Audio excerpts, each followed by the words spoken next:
for me, I found my voice through podcasting. It really was one of the most impactful things I think I could have ever done for myself. And once we kind of talk things out and we kind of put words to how we're feeling, we can sort of make sense of all of that.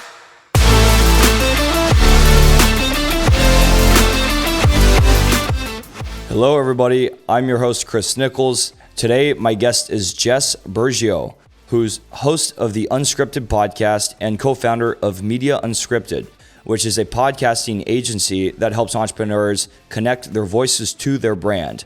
And this is a general theme that we focus a lot on in this conversation, the idea of getting over the hesitation of putting your voice out there and using it in a way that helps you to grow your business. So very relevant to everything I've been working on, the message I've been trying to put out there. And it's been a pleasure to learn from Jess and to get to know her throughout this process. But we talk about her career transition from running a salon to starting her podcast, starting her business. We also talk about some tactical strategies like monetization strategies and her philosophy and motivation around entrepreneurship. And this really applies to both intrapreneurs and entrepreneurs. So if you're somebody working in an organization and you are looking to pave your own path and make a difference, make an impact, this type of conversation is for you as well. Because it's all about this entrepreneurial mindset, not just are you an entrepreneur or not, right? You can live your life with an entrepreneurial mindset no matter what it is you do for a living. Please subscribe to the Nichols and Dimes Show on YouTube, Apple, Spotify. I recently changed the name to Nichols and Dimes. It's now 3 words, not 1 word. I hope that this makes it easier for people to look up. I noticed that people are having a hard time trying to search for my show when it was all 1 word with the and sign in the middle. Thanks again for being here, and please enjoy this conversation. Hey, Jess. Hi. Thanks for having me. How you doing? I'm great. Thanks for coming over. Absolutely. This is the fun part is going to each different environment and setting this up, and it's always an adventure and a bonding experience to get a whole set up in a new environment. Seriously, I love seeing my living room set up like a podcast studio. It might not change. You might not get your stuff back. Yeah. Well, hey, I'm sure we'll find interesting ways, creative ways to collaborate just with everything you've done and all the overlap we've had with what we try to put out in the world and your podcast. I'm excited to talk about your journey and just learn more from you. We had an awesome talk the other day, and you really stand out to me as somebody who I think I can learn a lot from. Thanks. Yeah, it's been a journey myself. I mean, we're at episode, I think it was 267 that dropped this morning, and it's been a journey. Definitely, You and I were joking about the little things that keep coming up, the nuances. There's always something to learn, a learning curve, a new automation, a system, an app. But really what it comes down to is having like a mission behind wanting to just share your voice and create content that feels authentic. And, you're stepping into an arena doing this podcast and you're experiencing that. And most people won't do that. So congrats to you for even just getting going without knowing like the full vision of what it is exactly you're going to create. So there's a lot of magic in that. Thank you. And yeah, I know we got connected right around the time when I started this podcast, the Nichols and Dimes Show, a year ago. Yeah. And, with your podcast Unscripted, we just connected on social media. And then a year later, we finally meet in person. Yeah. And here we are collaborating on our podcast here together. So that's a good transition, though, because you do say as your punchline, connecting your voice to your brand. That's what you're helping people with, right? Through your business, Media Unscripted, and you do coaching, you do breathwork, you have your podcast, you're all over the place. Yeah. And I think there's a theme that brings all of this together, which is that one-liner that you have on your Instagram profile. What does that mean to you? Yeah, I really think connecting your voice to your brand means a lot of different things to a lot of different people. But overall, for me, I found my voice through podcasting. It really was one of the most impactful things I think I could have ever done for myself. And long form ways of communicating and talking. All of us, I don't care who you are, once we kind of talk things out and we kind of put words to how we're feeling, we can sort of make sense of all of that. And so I got to do that in real time on my podcast. And it kind of came to me in a human design class. I was really interested in learning more about myself, how I'm meant to show up, how I'm meant to make decisions. And so I was just in a space in my life about a year ago where I was going deep on figuring out like how I was really meant to show up and serve, because social media gets really noisy. Everything looks glitzy, glammy. All the gurus, different coaches want to tell you how to do things. Yeah. And entrepreneurship is wild. It's the Wild West. Literally anything goes. Any business is applicable. If there's a problem, you can solve it and create a business out of it. Right. And for me, when I was pivoting from behind the chair as a stylist and kind of creating my path with entrepreneurship and becoming like a coach, if you will, I really didn't know clarity or direction. And so when I started the podcast, it was kind of on a whim. And again, like I said, finding my way in the podcast space has really helped me connect my voice to my brand. So I feel like by helping other people start their podcast, allowing them just to not have a real deep plan, nothing really super strategic. We can do that, but allowing for yourself to find yourself in the conversations that you're either having on your own solo episodes or with guests. That's really helped me connect my voice to what I now see for myself as a brand. Yeah, that's a great description. And within that, you've also created a course to help people actually start a podcast. It's specific to that, right? Yeah. But like you just said, this really applies to this greater theme of whether you're any sort of business owner or you're building a personal brand in any capacity. It's about how do you connect the voice that you're putting out there publicly to represent yourself in the best way for you and your business. Yeah. And that's what I gather from you. And it's been a massive part of my personal journey over the past year doing this podcast, right? And it was actually a big hesitation of mine for the first year. I just recently did a episode talking about the 4 big lessons I learned from 1 year of podcasting. One of them was getting over the fear of putting my voice out there. So extremely relevant too. Yeah. That's the number one reason I feel like people don't even put themselves on social media, let alone a podcast. Like heaven forbid I have to commit to a podcast where like it's long form and it's my thoughts and I'm responsible for that. TikTok's made it to where we can kind of put little pieces of ourselves out there and kind of just throw things at the wall and see what'll stick. Social media is meant to be a little bit more in depth. But for me now, social media is a marketing platform to share my long form content because now I actually can articulate who it is I serve, how I want to help them, and what like ways they can work with me. So it's like this invitation and an ecosystem, right? Because when I can sit down and record a podcast, whether it's 5 minutes, 15 minutes, 25 minutes, a friggin' hour, I can chop that up into, really quality content that'll hopefully help somebody else. Whether it's a takeaway, a perspective shift, just a mindset hack, a lesson I learned, like you just shared those 4 lessons. It's really powerful content that can help people get to know me better, learn something. And in that, you can just get on and seamlessly talk about it on social because it's done. It's true. It's not like you're having to create content. You're just documenting what you created, which was the podcast. And when you spend more time just documenting your life versus forcing creation, everything comes at a little bit more ease and flow, right? Wow. Like my one friend, Kat, always says, document, don't create. And when I really adopted that motto for social media, it meant showing what I was doing. What am I doing here? What am I doing there? How am I doing this? How am I showing up? And, you start with the things that feel comfortable, right? You don't have to show everything all the time. And then it led me to feeling comfortable to start the podcast because I'm like, if I'm showing these things, what if I shared a little bit more of how I was actually processing things or working through things? Could this help somebody? And really I started my podcast during COVID because we were a salon that was closed and we didn't know we were going to open. So there was like a pain point deep enough to be like, okay, rip the Band-Aid off, just start talking about the things you know right now and then let it figure itself out. Let's talk about that background a little bit more so that we understand that transition from when you had the salon. Yeah. Right. So what was your actual career background from a high level and then that transition period during COVID when you started your podcast? Right. And then how did you end up having a podcast course? Right? Yeah, exactly. Yeah. Well, see, everything in hindsight because it's really hard for us to connect the dots looking forward. We're always like, how is that going to make any sense? And you said something funny earlier that I had to laugh. You're like, you're all over. You do all the things. And that used to trigger me when people would say that because I'm like, no, I'm not. I'm very focused and organized. I'm like, no, you're not. No, you're not. You try all the things on for size. On your deathbed, you're never going to be like, oh, I wish I would have done this. I'll be like, so glad I tried that. But, if we reverse it a little bit, I was in the beauty industry for over 20 years. Wow. I had always thought I wanted to open a salon, but I didn't want the responsibility of managing people and all the little things that come along with running an actual brick and mortar business. Online's one thing, a brick and mortar is a whole nother game. Sure. And when you're dealing with clients in person, like it is a full-time 24/7 you are on. So if I look at hindsight of how I have to be on when I'm doing a podcast for 30, 40, 45 minutes, it's nothing.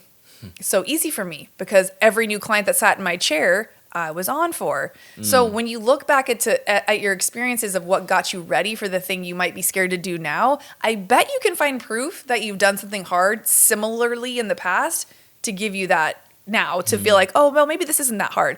But yeah, so about 15 years into my career, I was kind of pushed into the idea of owning a business, owning a salon. You should open your own business. And most people do that in my industry based off of a need of what current situation they're in isn't working, and they think they can do it better. I was no different. But I was strategic and I was smart. I opened, really lean. I made sure that I had my margins in line, and I was gung-ho. I had a rad place. It was my dream spot downtown in a studio loft. And then 6 months later, COVID happened. So what was crazy about that, though, is that's just the universe being like, I told you this wasn't exactly where you were supposed to be, but I'll do you a solid. Sends me our mutual friend. Yep. And she's like, hey. And we ended up getting, long story short, I sold my business. I created a really awesome business. It had all the meat and potatoes, and it was ready to plug and play for somebody else. And that's how Kimmy came in and ended up taking the business and taking it off to do what she's done with it now. Wow. And it gave me the freedom to sell a business for profit, have that experience, right? And to really know that, like, literally anything is possible. Build it, sell it. Build it, sell it. And that's finally when I started to see myself as, like, somebody who could start to teach these lessons that I've learned. And so, again, with the podcast, I tried to go right into coaching in the online space, speaking to beauty entrepreneurs originally, and realized nobody knew me for that because I'd forgotten to do the one thing I just talked about, document the journey. I wasn't sharing all of that. Nobody knew me from hairstylist to coach. They didn't realize what had been going on behind the scenes. Wow. And so my visibility wasn't there. My expertise wasn't positioned right. My authority hadn't been built yet. And so that's when I really leaned into the podcast as far as, like, taking it more down the business strategy route and focusing on how I could help other people in their business, whether that was hitting 6 figures without burnout. And that started to take off. And that's when I really noticed, like, oh, I love doing this. What is this going to look like? But I still just kind of took day by day, podcast by podcast, and that's how we ended up here. Wow. Yeah. And then we can get into the agency and how that came to play. But really, it's pretty simple. Like, I came, at podcasting from a very creative standpoint. I love to be the visionary and the creative. I'm not super strong on the tech side. Can I figure it out? Yes. Did I want to spend my time doing it? No. So I robbed Peter to pay Paul for a little bit, from one biz to the other, and, hired agency people, hired, assistants to help me with the podcast on production side.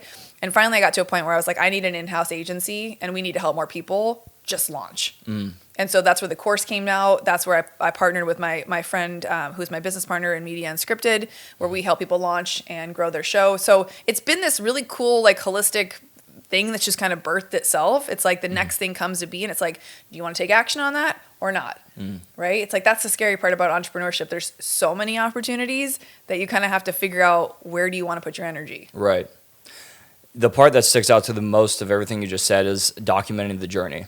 And I think that is something that I've been recently realizing its value, of how much value it is just to really share what it actually is, what's going on, and not saying, oh, this is what I'm doing now, this is all you get to see. Well, join me along the journey.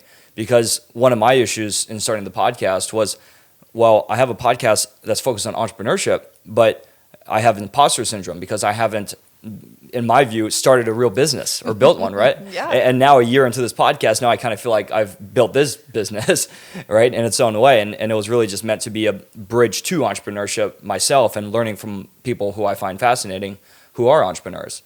And I'm starting to get a little bit of a feel of how to document the journey and share what's going on, show a little bit of the behind the scenes and setting up, for example, or meeting someone like you. And I do want to talk to you more about some other creative ways to go about that. But documenting the journey, I mean, well, how did you start? Did you feel any imposter syndrome as well when you put your voice out there at first? Oh, yeah. No, definitely. And I hit a wall at about, I share this story often, episode 40, 45, because when I kicked off the podcast, it was originally called the Beauty Inspires Beauty Podcast, because that's the industry I was in. That's what I knew. That's okay. And so when I had already started these networking brunches for hairdressers before COVID happened, before the podcast. And it was really where I was going to take my business. I had been in a business mastermind, and our goal challenge during those 6 months was to go create something.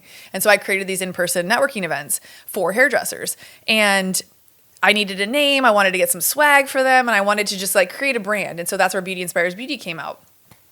And when it was time to launch the podcast, my buddy was a videographer. He's like, yo, I need a name to put on the slide tiles for your YouTube. What's the name of your podcast? And I was like, I don't know. He's like, just call it Beauty Inspires Beauty till you figure it out. Well, at episode 40, 45, I started to feel a lot of resistance around creating solo episodes, around sharing my own voice in that documenting way versus just documenting what the guests were saying, because I was really good at asking questions, right? And that's where most podcasters start, is in a curiosity place where they just want to pick the brains of other entrepreneurs or other people in an industry that they want to get into. That's right. It's the most beautiful, perfect way that you can create content is by sharing other people's geniuses until you get to a certain point. And it took me about episode 40 or 50 where I was like, something feels off. I don't want to record. I don't feel excited anymore. I don't want to have a list of questions just to ask random people.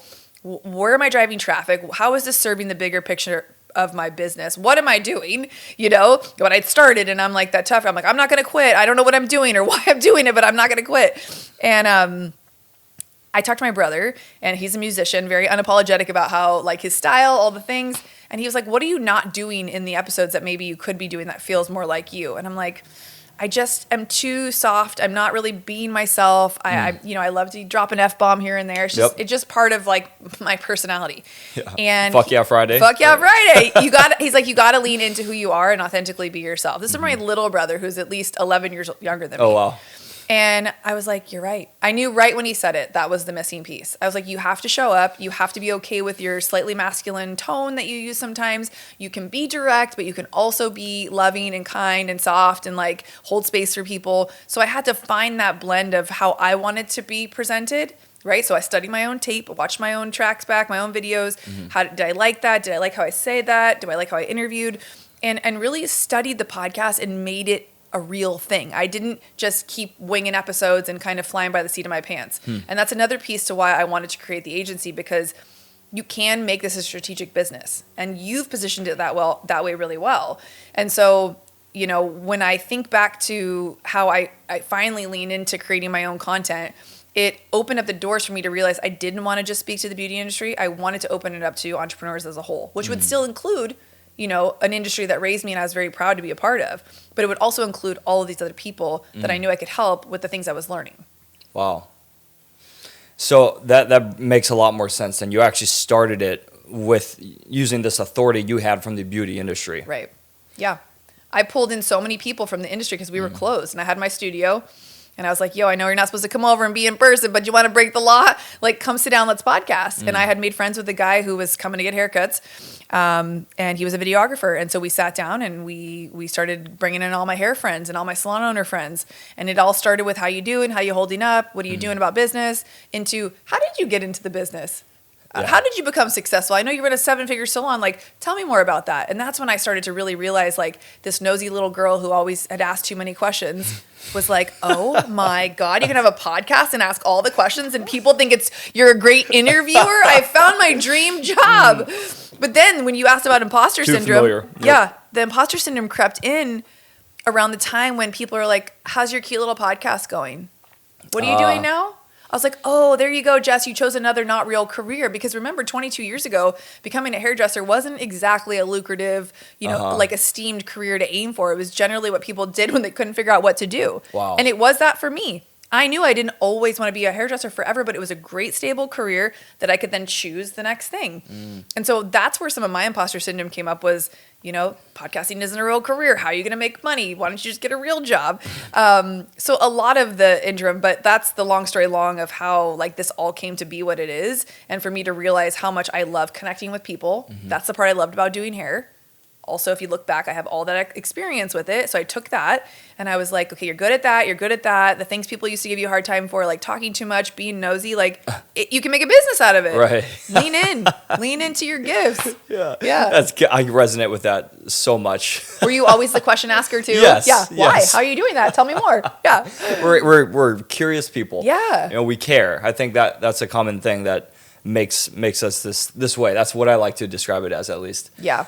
So you also had a bodybuilding career, right? I did. Yeah. Tell us about that. Short-lived, but I grew up doing athletics my whole childhood. I was a gymnast, cheerleader, swimmer, tried volleyball. I'm a little short for volleyball, but always really competitive. And after, high school and working a ton, through beauty school and starting that career, it was like 24/7 I worked. I started to get that itch around, like, I just want to get back in shape. I want to feel good about my body. And I was at the gym training with another hairdresser friend. And this old guy walks up to me and he was like, grabs me by the shoulders. And he's like, do you compete? And I said, no. And he said, you should. Look at these shoulders. And I said, compete in what? And he said, figure. And I was like, figure skating? And he was like, no, figure bodybuilding. At the time, I mean, I knew what bodybuilding was, but I didn't know the categories of figure, bikini. And so he's like, you come to my car with me right now, little dude. He's like, he gave me a number of this trainer, she's now one of my best friends, Gina Aliotti.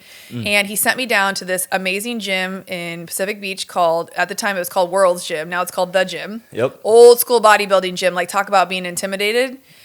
I walk in this gym and I was like, where am I? I'm like back in time 20 years. And I meet this young girl. She's like 19 years old, super yoked.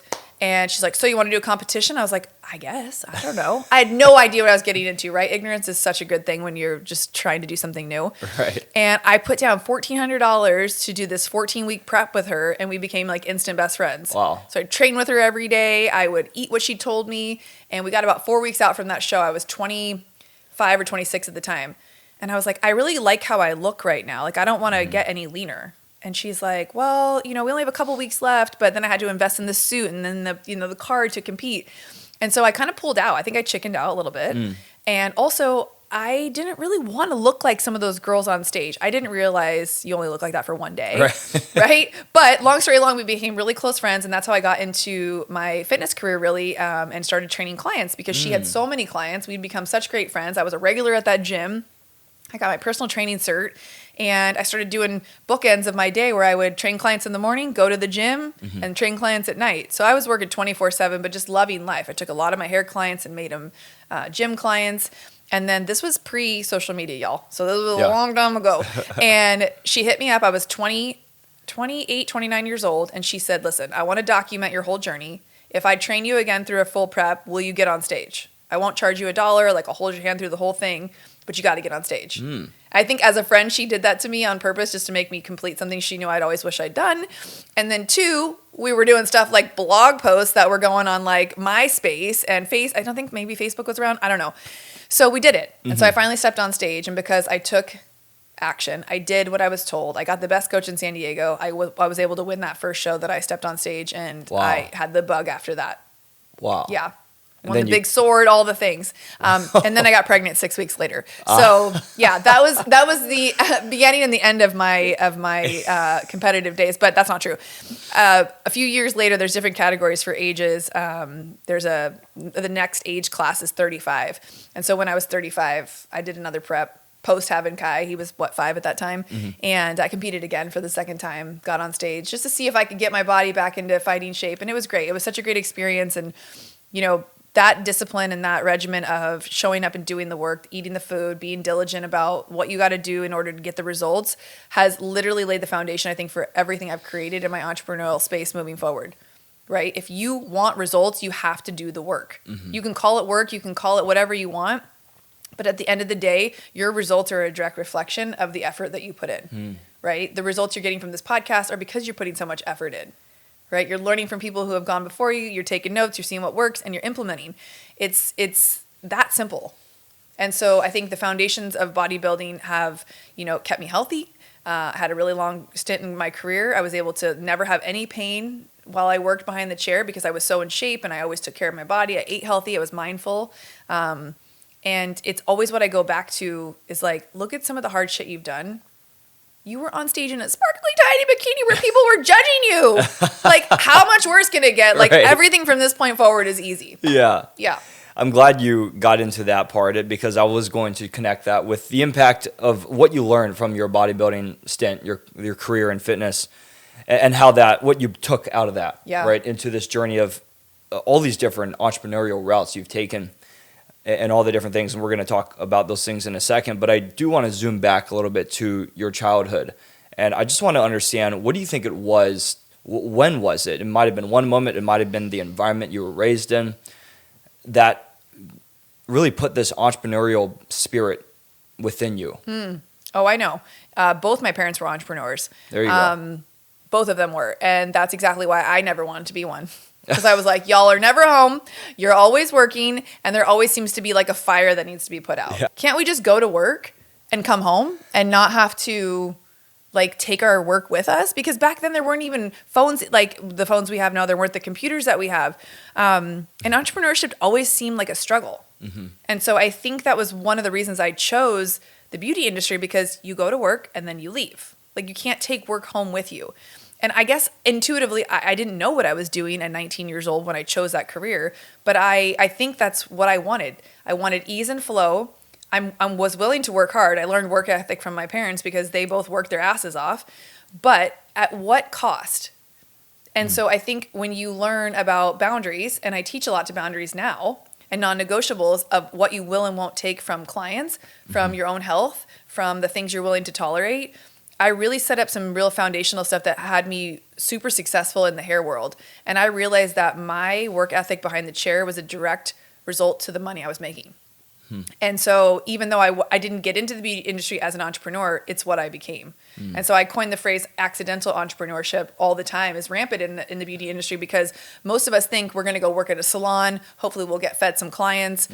Now I think the younger generation really goes into it as an entrepreneur, meaning like they can build a whole book of business before they even graduate beauty school and come out making six figures. Like it's wild what you can do with social now if you really are willing to show up and use that as a piece of your business. But I feel like that piece for me, and my mom was always hustling. She was in the mobile home space, which is like real estate for like in-park resale homes. And every weekend we would drive through the parks. We would look for listings. I was there stamping flyers with her in the office. Like I remember when she opened her first brick and mortar space, and just like the relentless pursuit of finding ways to be resourceful, finding the business, taking a little bit of money and making it stretch. So it's really was ingrained in me from the jump. Yeah. That's actually been quite a trend. There's people who've grown up with entrepreneurship in their family, and it becomes a normal thing when it's not, right? You get into the matrix or into the status quo, and it's this very scary thing. And that's one thing that I'm realizing myself in my journey of the difference of these two, right? Coming from the corporate world and doing this. But that does make a lot more sense with why you've just fearlessly almost. I mean, maybe there was times when you felt like, okay, this is risky, but you approach it as if you're fearless. Yeah. Right? Well, as if there's no other way. Right. You show up and you get the results. It's just like the competition. I hired the best trainer I could, and I followed the directions to a T, so that I knew at the end of the day when I stepped on stage, like I could be proud of the efforts I put in. And look, both times I first place and a second place. So it was kind of like that in the hair. I realized like my work ethic directly related to, like I said, the money I was making and the amount of clients I was able to retain. And now in a different space, I'm able to have those same results with the clients I work with now in an online space because my belief that I can help somebody, whether it was with a transformational haircut or with the coaching side of stuff, is so ingrained because I watched other people do it. You're right. But I do think that we can teach ourselves to be true entrepreneurs. I think it's available for everybody. I think it's a little bit shinier than people want to give it credit for. It's just as ruthless as being in corporate at times. Yeah. Because really at the end of the day, like you have nobody to blame but yourself for a lot of the results you have. Right. And if you can't encompass all the roles that it takes when you start your business, you've got to play every seat. You got to be the CEO, the CFO, the CMO. You got to be everybody. Yeah.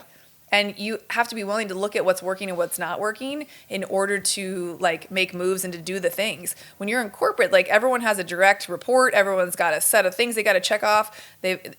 Decisions are made for you almost in a sense. And so there's something for everybody. And I think in different seasons of our life, different things support each other, right? So, and I never think it's, who of people to think one is better than the other. I never want to poo-poo on anybody in corporate because it can provide a lot of structure and a lot of stability for people who need that. There's a lot of play and leadership when you move up the ladder in bigger companies. I've watched my partner just really expand and grow and have a lot of opportunities there. But I think when the two of us come together and he takes some of the entrepreneurial stuff and mixes it with the corporate, and I look at the structure that's going on over here and I take it over here, like we really have learned a lot from one another. Now he says stuff like, my brand is really good. And I'm like, oh, your brand, you're working on your brand. Because he realizes even though he works in a corporate setting, he is a representation of himself. His reputation precedes him when he walks in rooms because of how he treats people. That's your brand. And so many of us think we don't have a brand, and maybe we'll talk about this, but we all have a brand. It's a matter of if you're writing the narrative of that brand or not, and what you want your brand to kind of represent. And you create that by what you share on social, what you talk about if you have a podcast, if you get to guest on other people's podcasts, really just being in community with anybody. And we can always shift and change that at any point. You have the ability to always be moving through. It's like at one point I was a hairdresser and now I'm an online coach and I have a podcast and an agency. So anything is available and anything is possible if you just really commit to owning whatever it is that you're doing, you know? Yeah, and that whole point you made is something I also really like to press on. And the way I describe it is intrapreneurship versus entrepreneurship. Yeah. And so that's where I see content like this, like an entrepreneur podcast or your podcast, which is focused on people who are trying to basically make their own path, right? That can be helpful to anyone, whether you work for a company or you work for yourself. Because entrepreneurship, there is a sense of entrepreneurship in that type of approach because you're trying to create. You're looking to make waves in your own way and be innovative in your role, right? Yep. So there's always a space for that. You don't have to be starting your own business. And that's one thing I've realized recently. Hey, my podcast is really for anyone who's trying to be outside of the box in an effective way to grow their brand, whether it's within some corporation or for themselves or some other way. Yeah, I'm sure everything I shared could help anybody, no matter where they're at, especially Exactly. if they're, you know, struggling with their mindset or they're struggling with getting themselves, you know, in situations that are going to create more opportunity. For me, I'm always looking for opportunity in life. And when you're looking for it, it shows up. And so that's always been my catalyst for like, how do you get in these rooms? How do you always have this going on? How do you, you're doing this now. Well, yeah, I create the opportunities by talking about things, by having conversations, by being willing to like, what's going on over there? What are you guys doing? Like, maybe I want to do that. And then you go and you toe dip for a second and you're like, oh, maybe not. Right. But you won't know until you kind of like peek behind the curtains or you get in a podcast and you're asking people the real questions of like, how's it really going? Like, what's this really look like to create? Right. Yeah. 100%. Yeah, so good. I want to talk about all the things you have going on right now. Yeah. You have, like we said, right, a bunch of things, but I'm going to list them off and then we'll dig a little bit into what some of these are. So you have your Unscripted podcast, right? How many episodes do you do? What's your cadence per We do week? 2 a week. Two a week? Tuesdays are guest episodes and Fridays are the Fuck Yeah Friday episode. Nice, and that's just you. Yeah, solo episode. Okay, cool. And I'm curious how you come up with each topic for those solo episodes. Do you want the real truth? Yes. Yes. Okay, so this is where strategy comes into play when you have a podcast as a piece of your marketing for your business. If you are strategic enough and you have your episodes batched out enough, you can drive traffic where you want it from each episode. So I am launching my mastermind right now. So the last month and a half, every Friday episode has a little bit of a reason why you should join a mastermind. I talk about networking. I talk about getting in community. I talk about getting around women who will support you. I talk about all the things that my group is going to facilitate. And all of it you can take as what it is. You don't have to join the group, right? There's a nugget, there's a takeaway, there's a lesson. I try to keep them short and sweet on Fridays. I'm always encouraging everybody to celebrate themselves each and every week. And I do that through the Friday podcast episodes, which we call those a Fuck Yeah Friday, to celebrate yourself. But you know, I just try to be the champion every Friday of people with a thought, a perspective, an idea. And when I'm launching something or I'm trying to drive traffic somewhere, I really hone in on those 4 to 6 weeks before the actual cart closes for, let's say, the mastermind, in order to get people excited to reach out, book a call, talk to me more about it, or just to get into my community, which is either my text list or my email list.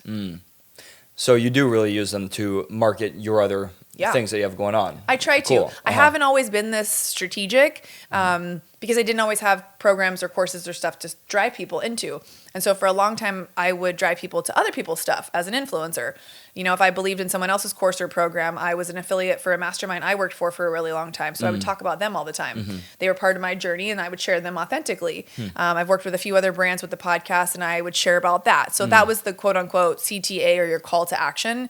And it wasn't until I had things that I really wanted to drive traffic to that I got strategic about the solo episodes. You know, since this was something I was going to ask later, but since we're on the topic of your podcast and you just brought it up, I do want to talk a little bit about monetization strategies for podcasts, just because it's interesting and obviously very relevant to both of us. Yes. So the obvious one is ad reads, sponsorships, right? And then affiliate marketing, links, discount codes.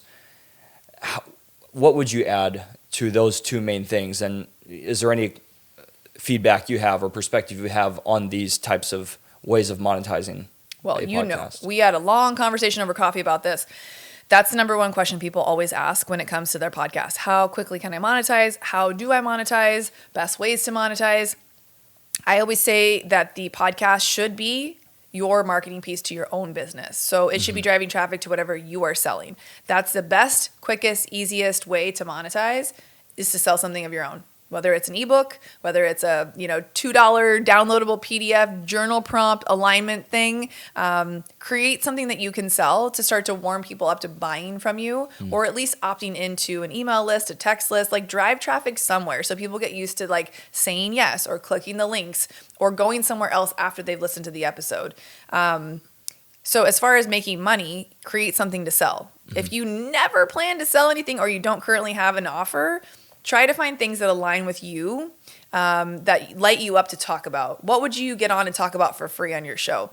Could you reach out to that brand or that company and offer them a 30-second ad spot or a minute-long ad spot? Even if you're brand new, you still have a decent reach. If you've got a decent play on like your Instagram, you can leverage that with stories or posts and kind of charge more for those, even though you don't have the downloads to back up the typical ad spend that people would get for more than $40 an ad read. You can partner with other companies. I have an ad that runs on my podcast now. I get paid per ad, and then I get paid per conversion on if that link is clicked and that person purchases their course. So I'll get a percentage off of that as well. I also get a small fee for a story post and a hard post from that same company. So there's a variable ways of making money from them that feels really aligned for me and natural, right? To share a quick story or to talk about them on the podcast feels awesome. They talk all about financial literacy and financial independence, and that's something I'm super passionate about and I want to help people with. But I don't want to have a podcast about, finances all the time. I want to talk about other stuff. Sure. So I drive traffic to an area that I don't sell to. So it's not a competitive thing. But I've sold things that are really similar to my own because it's aligned with who I am and what I teach. But I might not have anything open for people. So I send people to my friends' events. And if I can't get a code or a ticket discount, I'll get whatever I can to encourage my audience to click my links. So training people is the best way you can do that. And as a listener right now, we want to be sold to, right? Like, I learned some of the coolest things from the ads that I hear on podcasts. And if I love that person, like I trust that they probably vetted that sock company that they're slinging the socks from now, right? Like, why would they be working with that sock company? They must like them. Right. That's just what I like to assume the best in everybody. Sure. Same. And you're an authentic, genuine person. And anytime you put an ad, I'm going to be like, oh, well, if Chris says like I should get that podcast, Mike, I probably should get that one. I bet you he did like 97 days of research and that is the absolute best podcast. I'm like, I should get because I trust you. Right. So that's the kind of like leverage you have with a podcast is you have that one-on-one connection. Like, whoever's listening right now, it's just you, me, and them. Right. So it's you feel like you get to know them. Yeah, it's really intimate.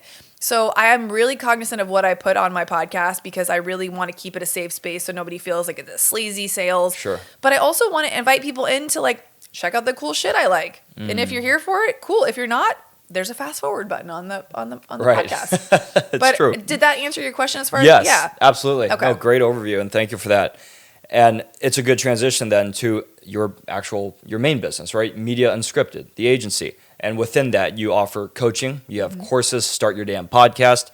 You have a book as well, right? The Come As You Are, The Art of Unbecoming. I love that title. Thank you. So could you talk about how those parts of this product, of this agency you have, tie in to what I understand as the core, which is your coaching to clients? Yeah. So you can see there's a product suite there. So for any entrepreneur that's like, what? She has a lot of things. You want to look at your business as like a holistic, funnel, if you will. If I'm going to do podcast episodes, what will that help drive traffic to? It's going to drive traffic into my book. It'll drive traffic into my podcast agency for repeatable income to help someone else with their podcast.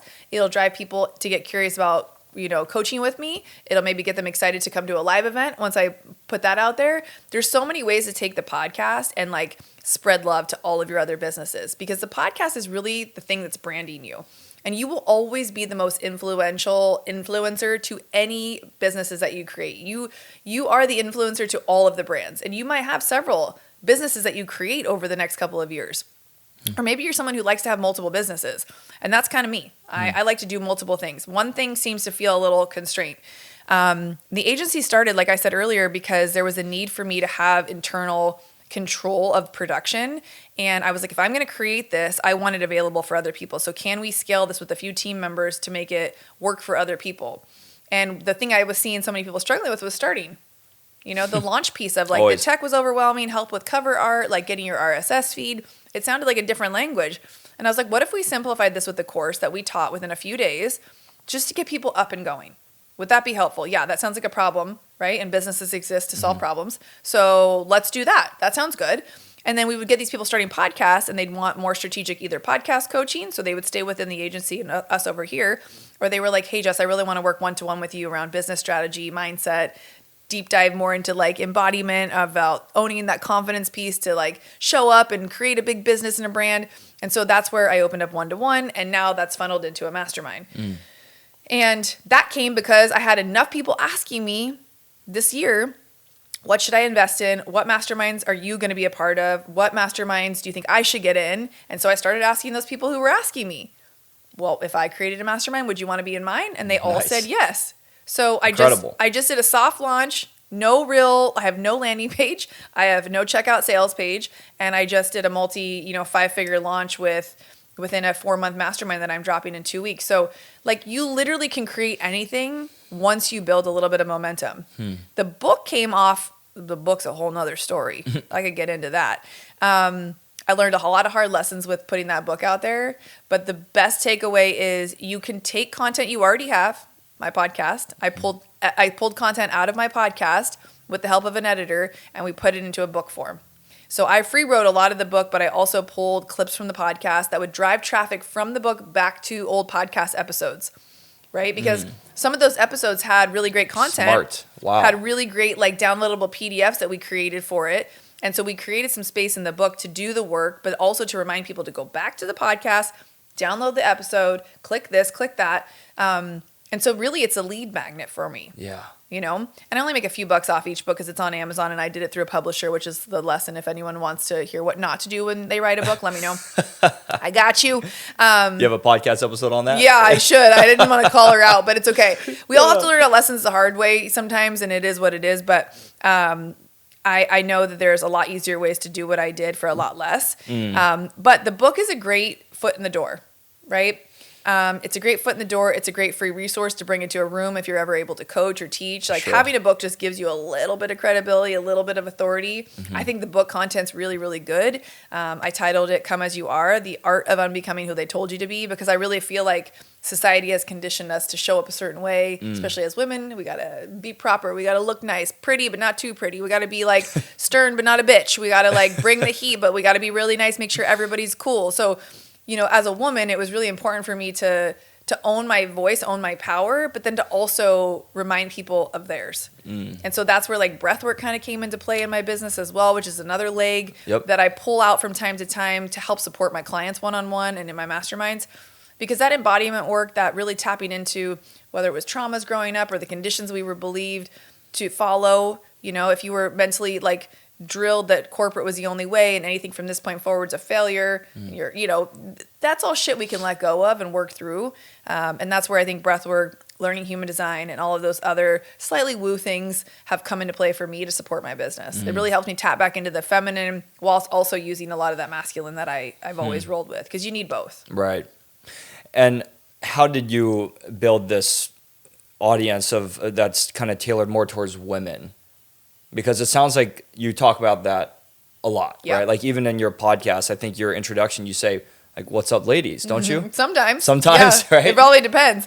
I think if I have girls on or women on as guests, I will tend to say that. I think for me, I've leaned into that because I have always had a lot of guy coworkers, or there was men at the salon. I had a lot of men clients. Like I have 2 brothers, so it's not weird that I like connect with guys really easily. Right. I'm just not easily intimidated, so I think that's why I can roll with anyone. Sometimes with my guy friends, I'm like, "Yo, you guys know I'm a girl. I didn't need to hear that." Like ladies in the room, and they're like, "Oh, it's just you." I'm like, "Oh man, I don't know if that's a good or a bad thing. It's both." But with 2 brothers, I always had a lot of, joy hanging out with both men and female. And it came to a point in my business where I was like, I can't be for everybody if I want to really make an impact. And I think now there's so many amazing men that are stepping up, sharing their emotions, their space, getting into this like conversation that women have been having on the side for a while. And I thought if I can bring a little bit of what I love to talk about and really focus it in on helping women connect their voice to their power, how much more can we elevate, And when we talk about niching down, I really don't think like the niche has to be a specific client avatar. Like she doesn't have to be 40 with 2.5 kids who wears, leggings every day.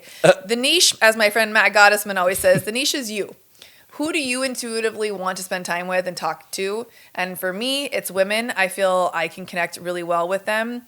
Do I think I can help men too? Yes. Do I think my podcast episodes land for them as well? Yeah.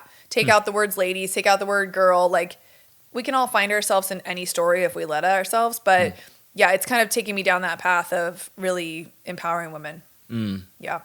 Nice. Yeah, good description of that. Thanks. So I love to ask about the hard stuff, right? I want to ask you, what has been the biggest challenge you've experienced in your entrepreneurial journey? It could be a specific time or it could be a general thing overall. Okay, ask me that question again. I blacked out when you said what. I was like, there's so many. Give me 10 more seconds to think about how to answer this. That's actually really a great start to answering that question. But the question is, what has been your biggest challenge overall in your entrepreneurial journey? You could point to one story, one moment, or something general overall. I think I'd choose entrepreneurship because of the challenges. I love to feel every day that I like figured something out. Because growing up, I wasn't academically supported. So I always thought I was dumb. And so, now as an adult and being able to help people like think things through and actually like solve problems, I feel so smart. I feel so, well equipped to help people, whatever that looks like. And, just because I didn't have the support growing up to like pass a math test because nobody could help me pass third grade math, that wasn't my fault. That was my mom's fault. It was my parents' fault. They weren't around. And so I laugh about it now, but, I was so challenged growing up that once entrepreneurship kind of came around, and again, seeing my parents and all the challenges they face, when challenges do arise, I'm like, yep. What are we going to do about it? I'm very solution oriented, which like as a girlfriend, not a lot of people like. They're like, yeah, I know, but can you just like listen? And I'm like, no, I'm not the one you call when you want to just like bitch. I mean, I have certain friends that I'm like, do you want to just listen? Cool. Do you want to solve problems? Cool. Let's get into it because we can figure this out. If you want to figure it out, if you want to sit in your shit, like call somebody else. And that's where like a lot of boundaries for me have come into place over the last couple of years that have allowed me to have the momentum I have now because I don't keep space for that shit anymore because it just brings me down. Because what do we like to do? We like to match energy. So if someone comes in low vibe and they're just bitching and complaining about all the shit that's not working out for them, you're like, oh, fuck me too. It's been such a rough day. You want to, I hate my boyfriend too. When like 5 minutes ago, you weren't even mad about anything.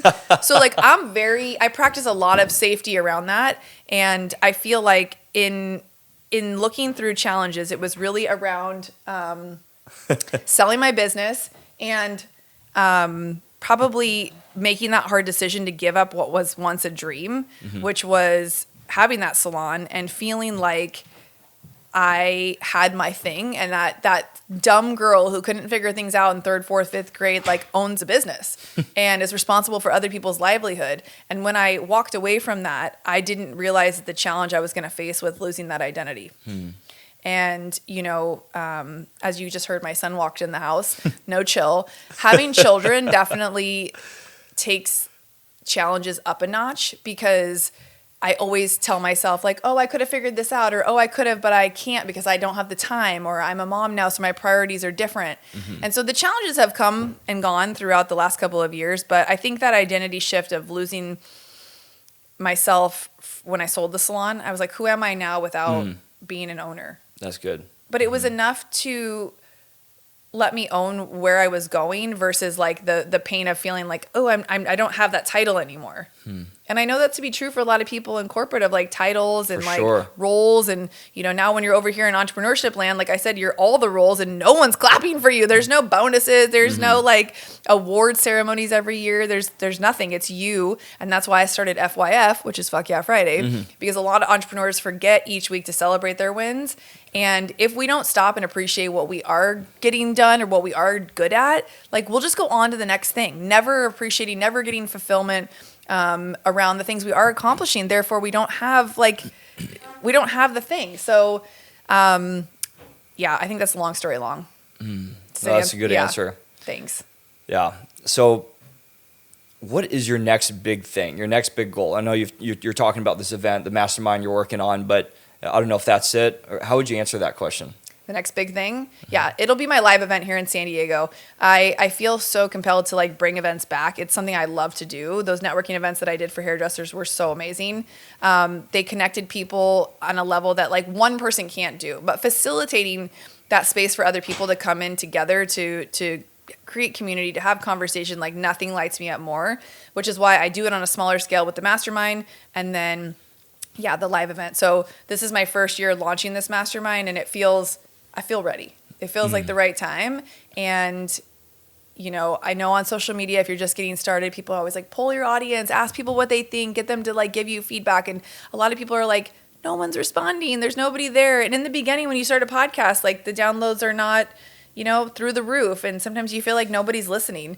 But I promise if you just keep showing up and you keep creating thoughtful content and you keep putting yourself out there and you keep asking people for help and, you know, picking people's brain at coffee, if that's what you got to do, hiring a mentor, it will lead you to the next thing that'll help you create the thing that you're meant to be doing. So for now, it's the mastermind and the live event.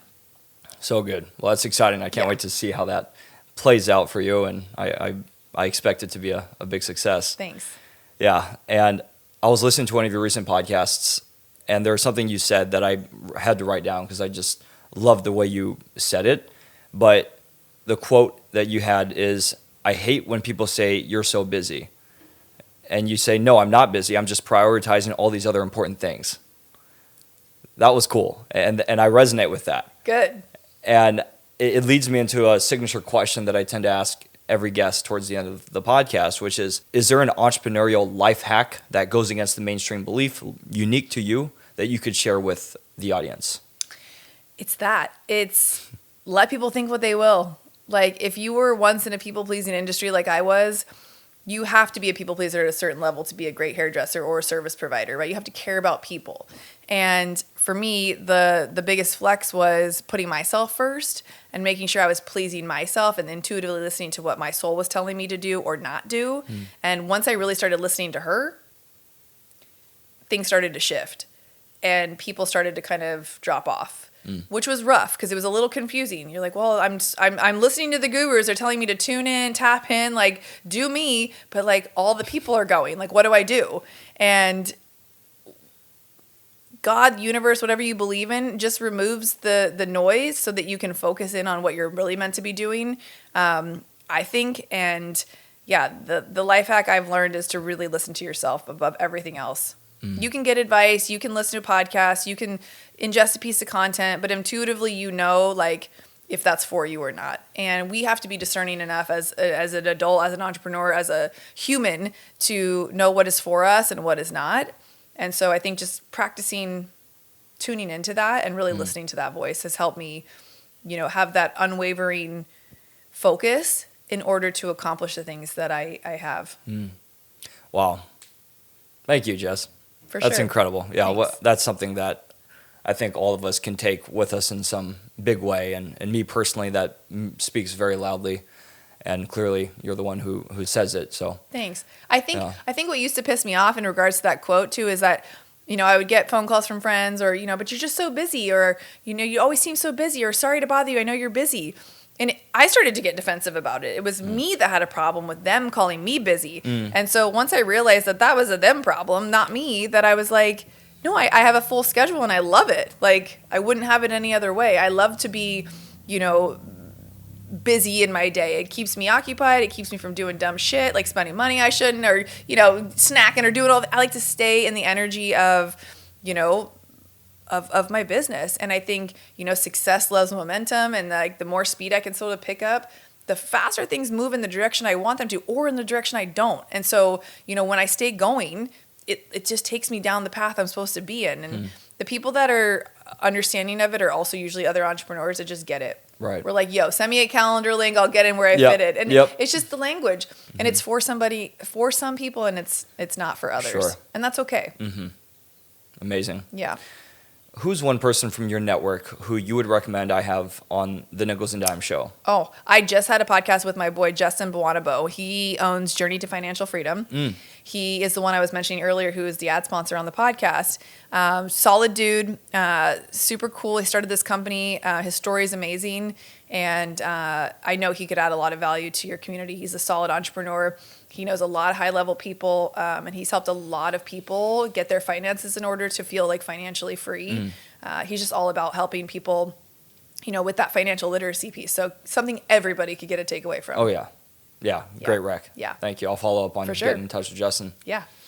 Cool. Well, Jess, again, I'm thankful for your inspiration, for your guidance as I'm on my journey here with this podcast and everything you've worked on, and of course our newfound friendship. So me too. Thanks so much for being on the show, and I can't wait to see how people react to this one. I know, and I can't wait to interview you for your show, because you're going to let me do that, right? Oh, absolutely. I can't wait. Are you guys ready? I'm going to get him. I'm going to get whatever questions you have, DM them to me, and I'll ask them for sure on the podcast. Yep, let's dig into it. I love it. Yeah, right on. All right, Jess, thank you. You bet. Thanks. Okay. Bye, everybody.